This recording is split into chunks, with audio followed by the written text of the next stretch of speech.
In this video, we'll be looking at the crisis year of 1923 and the recovery of the Weimar Republic. So, as you remember, when the Treaty of Versailles was signed in 1919, Germany was told that it would have to pay reparations to the Allies for the damage caused by the war. At first, the total was not decided, but in 1921, Germany was told that it would have to pay 132 billion gold marks, which is about 6.6 billion pounds. This is worth around 300 billion pounds in today's money and would be paid back in annual payments and raw materials. Germany was already deeply in debt from fighting the war, and this even further hammered the economy, and many believed that it would be impossible to pay back. Germany managed to make its first payments, but by the second, the government had run out of money and said that they could not pay. But the French and the Belgians, who were not the biggest fans of Germany after the war, were not a forgiving bunch. So they took matters into their own hands, and in January 1923, their armies invaded the Ruhr, the industrial heartland of Germany. This region contained many factories and around 80% of Germany's coal, iron and steel reserves. The loss of the Ruhr was a massive blow to Germany. Pretty much all politicians from across the political spectrum were united in getting the French out of German territory. But with Germany's army massively reduced after Versailles, they simply could not take on the French army by force. So the government decided to pursue something called passive resistance, telling the workers not to cooperate with the French and Belgian forces, and the government will pay their wages. So France brought in their own workers to take the raw materials, and for the next 9 months there was a long standoff in the region. Meanwhile, as the government still could not pay off their debts, they resorted to another measure, printing more and more money. Initially, this made it easier to pay off reparations, but eventually, things soon spiraled out of control due to inflation, where prices start to rise. It was a vicious cycle where as prices rose, the more money was printed, and then prices rose even further. This resulted in the hyperinflation crisis, as money became almost worthless. There were some quite iconic images coming out from this period, such as money being used as wallpaper and wheelbarrows full of cash. A loaf of bread that would cost 1 mark in 1919 would now cost over 200 billion marks by November 1923. Normal living became impossible as the currency collapsed. Some businesses refused to take cash at all, and some even raided shops because they could not afford food. The people who suffered the most often came from the middle class, who spent maybe decades building up their savings and their pensions, but all these savings were wiped out in 1923.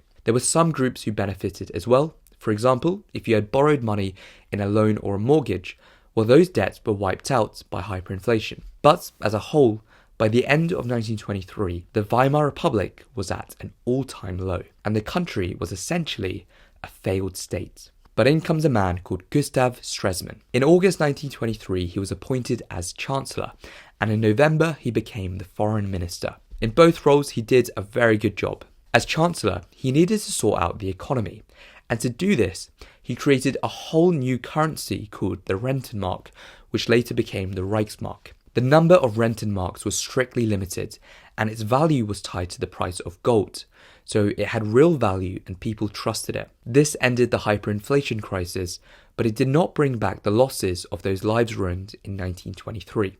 But as Foreign Minister, he also recognised that the solution to Germany's problems was not just at home, but also about Germany's relations with other countries. The American banker Charles Dawes was sent to design a plan to resolve Germany's reparation problems. In 1924, the Dawes Plan was passed, which gave Germany an $800 million loan to stabilise the economy. They also created conditions for American banks to invest in German industry to stimulate the economy. Between 1924 and 1929, $25 billion was invested in Germany, and the economy started to recover as factories were reopened and jobs were created.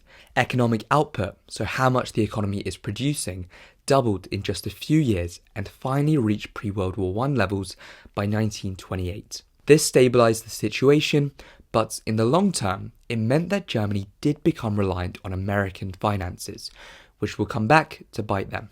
The Dawes Plan also allowed Germany to restructure its reparation payments into more manageable amounts, eventually increasing over time, and also set a timetable for French and Belgian troops to withdraw from the Ruhr, ending the Ruhr Crisis as well. Later on, the Young Plan of 1929 further helped to fix the reparations crisis by reducing the debt from £6.6 billion to £2 billion, and Germany was given a longer time frame to pay it back. Again, this was a sensible measure, allowing the government to spend more money in the short term to boost industry and create jobs. But the recovery was not just about reparations. It was also about fixing Germany's international image, which wasn't great after the war. In the Locarno Pact of 1925, Germany agreed to accept its western borders with France and promised peace with each other. Peace with these two countries made war in Europe much less likely, and the important thing is that unlike Versailles, Germany was being treated as an equal. It was agreed on equal terms with Germany, not imposed on them. This boosted the prestige of Weimar Germany, but some were still very critical that the Versailles borders had officially been confirmed. Germany's reputation was boosted even further when they joined the League of Nations in 1926, which was an organisation created to keep peace between countries and prevent another global war. They didn't do a very good job. But at the time, this was a massive boost for Germany's image, and they were given a place on the Council, which took the most important decisions in the League.